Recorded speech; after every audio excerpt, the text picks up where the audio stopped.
की। अरे ये देश केवल हिंदुओं का नहीं है, ये देश हिंदू और मुसलमानों की बलिदानियों से बना हुआ है।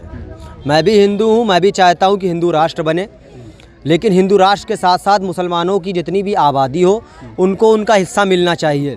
कॉरिडोर का वो बना, उद्घाटन कराया, इतना पैसा बर्बाद करने की ज़रूरत क्या थी बताइए। दो पंडित आपके दरमियान में हैं, वहाँ जाके क्या भीख मांगेंगे? पंडित जी क्या नाम है आपका? संतोष कुमार यादव।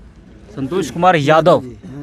तो यादव जी ये बताइए, कहा जाता है कि यादव तो वो जाता है अखिलेश के साथ में, ऐसा आए नहीं, हो वैसे के साथ में? ऐसा नहीं। जब मैं इस पार्टी से ज्वाइन हुआ हूँ तब लोग बातें करने लगे कि आप कहाँ मुसलमानों की पार्टी में जुड़ गए। हमने कहा कौन सा नेता है ऐसा, उसको सामने मेरे लाइए, मैं उससे बात करूंगा विधानसभा में। भाई मेरा तो दिल आज खुश हो गया अमन भाई की बातें सुन के। अच्छा। और जिस हिंदुस्तान का ख्वाब हम नौजवान देख रहे हैं, मुझ जैसे नौजवान जिस गुलदस्ते का ख्वाब देख रहे हैं, वो अमन भाई को देख कर लगता है कि हाँ इंशाल्लाह एक दिन मेरा हिंदुस्तान वो ख्वाब पूरा होगा इंशाल्लाह। 2022 में उत्तर प्रदेश में विधानसभा चुनाव होना है। महज 2 महीने का वक्त बचा हुआ है। तारीखों का ऐलान तो अभी नहीं हुआ है, लेकिन पूरी तरीके से माहौल बन चुका है और जो तमाम दल हैं वो सभाएं कर रही हैं, रोड शो चल रहे हैं। आपने देखा कि किस तरीके से वाराणसी में पीएम मोदी ने हुंकार भरी और तमाम जगह जो है वो रैलियां चल रही हैं, सभाएं एक दूसरी जो पार्टी हैं वो कर रही हैं अपनी अपनी। आरोप प्रत्यारोप का जो दौर है वो भी शुरू हो चुका है। हैदराबाद के भाईजान असदुद्दीन ओवैसी साहब ने भी ज़ोरदार तरीके से एंट्री मार दी है और उत्तर प्रदेश के तमाम ज़िलों में वो अपनी सभाएं कर रही हैं। ओवैसी के आने से अगर सबसे ज़्यादा किसी को डर इस वक्त है तो वो है समाजवादी पार्टी को, ऐसा कहना है लोगों का। आज इस वक्त मैं बाराबंकी की जैदपुर विधानसभा में हूँ और ये एक छोटा सा गाँव है जकरिया गाँव, जहाँ पर AIMIM का एक कार्यक्रम करेंगे और भी जो तमाम कार्यकर्ता हैं वो इस वक्त हमारे साथ हैं। और आप देख रहे हैं कि इस वक्त हमारे साथ 2 पंडित जी यहाँ पर खड़े हुए हैं। एक इल्ज़ाम जो लगता है ओवैसी के ऊपर, AIMIM के ऊपर कि वो मुस्लिमों की पार्टी है, लेकिन आप देखिए इससे अंदाज़ा आपको लग जाएगा कि AIMIM पार्टी वो शायद मुस्लिमों की पार्टी नहीं है, और बल्कि क्योंकि जिस तरीके से जो तमाम समाज के लोग हैं वो जुड़ रहे हैं ओवैसी के साथ में, ये संकेत कुछ और दे रहे हैं। सबसे पहले शुरुआत हम करेंगे पंडित जी आपसे। नाम बताइए आप। पंडित क्षितिज द्विवेदी। द्विवेदी जी, आप हर जगह जाते हैं, हर सभाओं में जाते हो ओवैसी की, तो क्या माहौल आपको लग रहा है? देखिए, हमारा जो कार्यक्रम उत्तर प्रदेश में जो रैलियां का कार्यक्रम चल रहा है वो शोषित और वंचित लोगों को साथ में लेकर चलने वाला कार्यक्रम है। हमारा ब्राह्मण सम्मेलन कोई मायावती की तरीके नहीं चल रहा है, हमारा प्रबुद्ध सम्मेलन कोई बीजेपी की तरीके नहीं है। शोषित और वंचित जो लोग हैं उत्तर प्रदेश की सियासत में या जो सियासत नहीं करते हैं वो भी, सबको एक साथ लेकर एक संगठन बनाने पर हमारा पूरा जोर है और 2022 में पूरी मजबूती के साथ MIM पार्टी चुनाव लड़ेगी और अपने विधायकों को उत्तर प्रदेश की असेंबली में पहुंचाएगी। पंडित जी, आपके बगल में भी एक पंडित जी खड़े हैं टीका लगाकर, तो क्या आप इनको साथ लें आपने? देखिए, हर शोषित और वंचित मेरे साथ में है। जो इंजाम आज तक मजलिस इत्तेहादुल मुस्लिमीन पे लगता आया है कि ये मुसलमानों की पार्टी है, उसको आज हम लोग धूमिल कर रहे हैं। अगर जो लोग अभी भी आँखों पर जो पर्दा ओढ़े हैं मुसलमानों का वो चीज़ ये भूल जाएं कि ये मजलूमों की पार्टी है, याद रखें वो चीज़। पंडित जी, लेकिन इल्ज़ाम इसलिए भी लगता है कि जब ओवैसी किसी मंच पर जाते हैं तो वो सिर्फ अपने मंचों से मुसलमानों के अलावा किसी और का जिक्र नहीं करते हैं, तो कहीं ना कहीं अगर देखा जाए तो इल्ज़ाम सही है। देखिए, दलितों की अलग पार्टी है, मानवर काशीराम ने बनाई, जिसका नाम था बहुजन समाज पार्टी। ब्राह्मणों ने अलग पार्टी बना ली, हिंदुओं ने बीजेपी को समर्थन दे दिया, यादवों ने अलग बना ली। बताइए, उत्तर प्रदेश की सियासत में कोई उसकी मुसलमानों की कोई पार्टी है? अरे यार भाई, सबसे ज़्यादा समाजवादी पार्टी अगर मुसलमानों की पार्टी होती तो आजम खान को बकरी चोरी के केस में भेज रहे होते। पैसा दे रहा हूँ, जितने बकरे उन्होंने चुराए हैं सबका पैसा दे रहा हूँ, बाहर निकालो। अखिलेश को तो भरोसा है कि मुसलमान कहाँ जाएगा उनके अलावा। देखिए, अखिलेश यादव ने अभी मुजफ्फरनगर में रैली करी, अपने मंच पे एक गधा पकड़ा रहा था मुसलमान, तो उसको किनारे कर दिया, कह रहे तुम नीचे बैठो, उसको हटा दिया। लेकिन इससे पता चल रहा है कि वो मुसलमानों के हितैषी नहीं है। उन्होंने बाबरी मस्जिद के मलबे पे खड़े होकर समाजवादी पार्टी का गठन किया। अगर गुनाह है तो बताइए हकीकत क्या है इस देश की। मजलूम के लिए तब आवाज़ क्यों नहीं उठी जब चुनाव से पहले 4.5-5 साल उत्तर प्रदेश में बीजेपी सरकार का हो गया, योगी जी का हो गया है, तो जब लिंचिंग हो रही थी, मुसलमानों पर जुल्म हो रहा था, तब आपके ओवैसी जी कहाँ पर थे? चुनाव करीब आया, 3 महीने से वो मैदान में उतरे हैं, सभाएं कर रहे हैं और अपने आप को मुसलमानों का रहनुमा बता रहे हैं। जब मुसलमानों पर जुल्म हो रहा था उस वक्त कहाँ थे ओवैसी? 2014 से हमारी पार्टी सक्रिय है उत्तर प्रदेश में और हमारा संगठन भी पूरी तरीके से मजबूत है। अखलाक को बकरे के गोश्त पर के नाम पर मार दिया गया। उससे कहा गया कि ये गाय का गोश्त है और जब रिपोर्ट आई तो वो बकरे का गोश्त था। उसके यहाँ भी हमारे जो उस समय के प्रभारी थे वहाँ पे गए थे। दूसरी चीज़ ये कि कासगंज के अल्ताफ़ पर भी हम लोग बोले थे। फैज़ल का जो कांड हुआ था उन्नाव पे, उस पर भी बोले थे। और 2014 से हम लोग निरंतर बोलते चले आ रहे हैं मजलूमों के लिए, चाहे जो भी कांड हुआ हो। जयपुर में राहुल गांधी एक सभा करते हैं महंगाई को लेकर, और उसमें वो कहते हैं कि हिंदू को सत्ता में लाना है, हिंदुत्व को नहीं लाना है। तो कितना इत्तेफाक रखते हैं आप? देखिए, हिंदू को सत्ता में लाना है, इससे इनके इस बयान से ही समझ में आ जाता है कि वो कितने बड़े सेकुलर हैं। हम लोग बात करते हैं और शोषित और वंचित की, वो बात करते हैं केवल हिंदुओं की।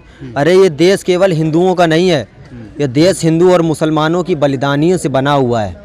अगर खून अगर हिंदुओं का बहा है तो पसीना अगर मुसलमानों का भी बहा है। क्यों आवाज़ें उठती हैं कि इस देश को हिंदू राष्ट्र बनाना है? अयोध्या के तमाम महंत और भी तमाम जगह के जो महंत थे, संत थे, वो कहते हैं कि इस देश को हिंदू राष्ट्र बनाना है। तो ऐसे बयान क्यों होते हैं? देखिए, बहुत सारे दलाल हैं, वो बाबा के नाम पर दलाल हैं जो इस देश की दलाली कर रहे हैं। मैं भी हिंदू हूँ, मैं भी चाहता हूँ कि हिंदू राष्ट्र बने, लेकिन हिंदू राष्ट्र के साथ साथ मुसलमानों की जितनी भी आबादी हो उनको उनका हिस्सा मिलना चाहिए। ये नहीं कि दूसरा देश बना दो, ये नहीं चाहता कोई। हिंदुस्तान में उतने लोगों, जितनी परसेंट आबादी हो उतने परसेंट रोजगार आपको देने होंगे। सरकारी नौकरियां आपने ख़त्म कर दी, इससे ही पता चलता है कि सरकार पूरे अपने कामों में विफल है, इसी के लिए निजीकरण कर रही है। कि सरकारी नौकरियां ख़त्म कर दी है, वो तो दावे कर रहा है कि हमने जो है अपने 5 साल में 4.5 लाख 6.5 लाख नौकरियां दे दी हैं उत्तर प्रदेश में, और हमसे ज़्यादा नौकरियां आज तक नौकरी और रोजगार किसी सरकार ने नहीं दिया है। 4.5 लाख नौकरी देकर खुश हो रहे हैं। एक विधानसभा की आबादी होती है 4.5 लाख। अब हिंदुस्तान में आबादी कितनी है? उत्तर प्रदेश की बात करते हैं। योगी आदित्यनाथ ने कहा था 2 करोड़ नौकरी देंगे, उत्तर प्रदेश में सरकार बनेगी। 5 साल में 10 करोड़ नौकरियां हो गई, 4.5 लाख दे दी। हमारे 2 विधायक बना दीजिए, हम 4.5 लाख नौकरियां देने के लिए तैयार हैं। बताइए। अच्छा, अब बात कर लेते हैं विकास की। आपके यहाँ भी एक विकास है, ठीक है, उनसे हम बाद में बात करेंगे कि विकास नाम है, कितना विकास करेंगे। अब बीजेपी तो कहती है हम बहुत विकास कर रहे हैं। नरेंद्र मोदी जी कल काशी में थे और उन्होंने बड़ा एक उद्घाटन किया कॉरिडोर का, और योगी जी आपको कहते हैं कि जितना विकास मैंने कर दिया, पूर्वांचल एक्सप्रेसवे ले लीजिए, एयरपोर्ट ले लीजिए, अभी अयोध्या में एयरपोर्ट बनने जा रहा है, नए नए मेडिकल कॉलेजेस मिल रहे हैं, तो वो कह रहे हैं कि और कितना विकास चाहिए। पूर्वांचल एक्सप्रेसवे देश का गौरव है। आगरा एक्सप्रेसवे पे तो ई रिक्शा और साइकिल लैंड हुई थी, उन्होंने कहा लड़ाकू विमान लैंड हुआ, कॉरिडोर का वो बना, उद्घाटन कराया। इतना पैसा बर्बाद करने की ज़रूरत क्या थी? बताइए। 2 पंडित आपके दरमियान में हैं, वहाँ जाके क्या भीख मांगेंगे क्या? हमको मंदिर और मस्जिद से क्या लेना देना भाई? हमको चाहिए मेन है शिक्षा, मेन है रोजगार, स्वास्थ्य संबंधी सुविधाएं। मुसलमानों के पास इतनी गरीबी है। सच्चर कमेटी की रिपोर्ट में आया कि दलितों से बदतर जीवन मुसलमानों का, इस पर कोई नहीं बोलता है, लेकिन उनको सिर्फ हिंदू हिंदू हिंदू ये समझ लीजिए। 2022 में ख़त्म है योगी बाबा। पंडित जी, क्या नाम है आपका? संतोष कुमार यादव। संतोष कुमार यादव। तो यादव जी, ये बताइए, कहा जाता है कि यादव तो वो जाता है अखिलेश के साथ में, ऐसा आए हो वैसे के साथ में? ऐसा नहीं, जब मैं इस पार्टी से ज्वाइन हुआ हूँ तब लोग बातें करने लगे कि आप कहाँ मुसलमानों की पार्टी में जुड़ गए। हमने कहा कौन सा नेता है ऐसा उसको सामने मेरे लाइए, मैं उससे बात करूँगा। मैं तो सीधा उससे गाली से बात करता हूँ, सामने आए मेरे। कौन सा नेता ऐसा जो मुस्लिम को जोड़े नहीं है? पंडित जी, क्या करते हैं आप? हम तो खेती करते हैं। क्या देखा आपने ओवैसी में? और क्योंकि पार्टियां तो आपके सामने बहुत थी, नेता आपके सामने बहुत थे, तो ओवैसी में क्या खासियत देखी आपने? पार्टियां तो बहुत आई, ओवैसी जैसा नेता हमने पहली बार देखा। कोई खासियत? खासियत उनकी बहुत सी है। जैसे मैंने हमसे कोई मुलाकात तो हुई नहीं भी। जब मैं उनका सुनता हूँ उनकी बातें मुझको अच्छी लगती हैं। उनकी बातों पर ही मैं अमल करता हूँ। उनकी भाषणों से प्रभावित हुए हैं? हाँ। तो ये 2 पंडित मिलकर कैसे ओवैसी को मजबूत करेंगे? ओवैसी को मजबूत करके रहेंगे हम लोग। आज नहीं तो कल। अच्छा। आने वाले समय में उसको पक्का करके रहेंगे। तो बाबा जी तो बहुत विकास कर रहे हैं प्रदेश का, मोदी जी देश का विकास कर रहे हैं। दूसरों का विकास किया हुआ विकास कर रहे हैं, उसमें क्या किया है? दूसरों का विकास किया हुआ उसका उद्घाटन करते हैं, उसमें क्या है? आप करके दिखाइए। बीजेपी कहती है कि जो है भैया जिसका हम उद्घाटन करते हैं, तो अखिलेश यादव कुछ जाते हैं बीच में, कहते हैं कि जो है काम हमने क्या, उद्घाटन ये कर रहे हैं। हाँ, वही है। जो नया करके दिखाइए, तब जनता जागेगी कि आज योगी ने कुछ नया करके दिखाया है। तो आपके हिसाब से इन 5 सालों में नया कुछ नहीं हुआ? नया कुछ नहीं हुआ, हमारी समझ से नया सब बेकार सब। अच्छा, हाँ। राम मंदिर दे दिया ना, वो तो सबसे बड़ा काम था, किसी सरकार ने नहीं किया, वो बीजेपी है उसने कर दिया 5 साल के वो अंदर, तो कोर्ट का फैसला 7 साल के अंदर। वो तो कोर्ट का फैसला था, कोर्ट जो वो तो करेगी कह रही हमने किया है, उसने कुछ नहीं किया, जो कोर्ट का फैसला फैसला कोर्ट का था ना। किया, बस। हाँ। लेकिन बीजेपी तो करेगी ये जो है किसी सरकार ने आवाज़ नहीं उठाई, हम आए तो हमने आवाज़ उठाई। आवाज़ क्या उठाए, जो कोर्ट का फैसला जो आएगा वही आएगा। अगर आज हमारी सरकार आएगी तो कोर्ट फैसला सुनाएगी, तो वही कहेंगे आज हमने किया है, यही होगा ना। कल उनका नंबर आएगा तो कहेंगे आज ये हमने करके दिखाया है। बस झूठे वादे नहीं करना चाहिए। नहीं, मंदिर से तो खुश होंगे ना आप लोग? नहीं, खुश तो सारी जनता रहती है, सारी जनता खुश रहती है, लेकिन हम अपने दम पर जो काम करना चाहते हैं करिए। हाँ, लेकिन जो है ये जो कहा जाता है कि अब तो राम मंदिर का मुद्दा भी खत्म हो गया है, तो बीजेपी के पास अब मुद्दा क्या रहा? विकास पर बात नहीं करते हैं ये लोग, शिक्षा पर बात नहीं करते हैं ये लोग, रोजगार पर बात नहीं करते हैं ये लोग। जब समय आएगा कहेंगे अब हम सिर्फ हमको हिंदुओं की वोट चाहिए, अच्छा। कट्टर हिंदूवादी बन के रहेंगे हम, हिंदुओं को वोट चाहिए। उसके बाद समय आएगा फिर चलिए झाड़ू मारिए, ऐसा काम करना है तुमको। हमारे साथ आकाश कुमार जी हैं। आकाश जी, ये बताइए कि जो है कैसे मजबूत होगा, क्योंकि दिख रहा है जो ये नज़ारा, बगल में ये द्विवेदी जी हैं और भी पंडित जी हैं, आप हैं, तो जो इल्ज़ाम लग रहा है कि MIM के ऊपर कि मुसलमानों की पार्टी है, लेकिन जो माहौल बन रहा है, क्रिएट हो रहा है इस वक्त, जो है तमाम लोग जुड़ रहे हैं, तो क्या लग रहा है कि 22 में माहौल? बिल्कुल, काफ़ी तेज़ी से हमारा संगठन जुड़ रहा है। हाँ। और जैसे कि आप सभी लोग देख ही रहे हैं कि जैसे कि लोग कहते हैं कि सिर्फ मुसलमान की पार्टी है, हमारे साथ यादव समाज से भी हैं, श्रवण समाज से भी हैं, दलित समाज से भी हैं, सारे समाजों से लोग जुड़ा हुआ है। और ये जो लोग सिर्फ जो ये दलाल हैं, जो पार्टियों के, अन्य पार्टियों के दलाल हैं, ये केवल एक ह्यूमर फैला रहे हैं ताकि लोगों को तोड़ा जा सके, पार्टी को कमज़ोर किया जा सके। लेकिन लोगों को अच्छे से समझ में आ गया है कि कौन दलाल है कौन नहीं है, इसलिए हमारा कारवां तेज़ी से बढ़ रहा है और 2022 में सभी को इसका दिख जाएगा प्रभाव। अच्छा, ये जो विधानसभा जैदपुर है, ये कहा जाता है कि यहाँ पर मुस्लिम आबादी ज़्यादा है और यहाँ पर जो मौजूदा विधायक हैं वो गौरव रावत हैं, तो क्या लग रहा है कि यहाँ का जो इस विधानसभा का जो मुस्लिम समाज है वो जाएगा आपके साथ में? बिल्कुल जाएगा। जाएगा इसलिए क्योंकि जब से गौरव रावत जीते हैं एक बार भी क्षेत्र में लौट कर नहीं आए हैं। वो सड़कों की हालत खस्ता है, नालियाँ भचभचा रही हैं, गंदगी से क्या बताएं कि बुरा हाल है क्षेत्र का। और सिर्फ इन 2.5 सालों में सिर्फ वो एक ही बार आए हैं जैदपुर विधानसभा के अंदर, वो भी एक मुशायरा किया और मुशायरा करने के बाद वो तुरंत वहाँ से भाग गए। आज तक वो आए नहीं है, सिर्फ और सिर्फ वो दलाली का काम कर रहे हैं और कुछ नहीं। और बाबा जी का विकास? बाबा का विकास तो बाबा जी ने तो जितना विकास किया है मुझे लगता है किसी पार्टी ने नहीं किया है। बेरोजगारी दे दिया उन्होंने, महंगाई दे दी उन्होंने, और क्या चाहिए आप लोगों को? आने वाले समय में और आपको मिलने वाला है। जो तन पे कपड़ा पहने वो भी छीन लिया जाएगा। उम्मीद है आएंगे वो?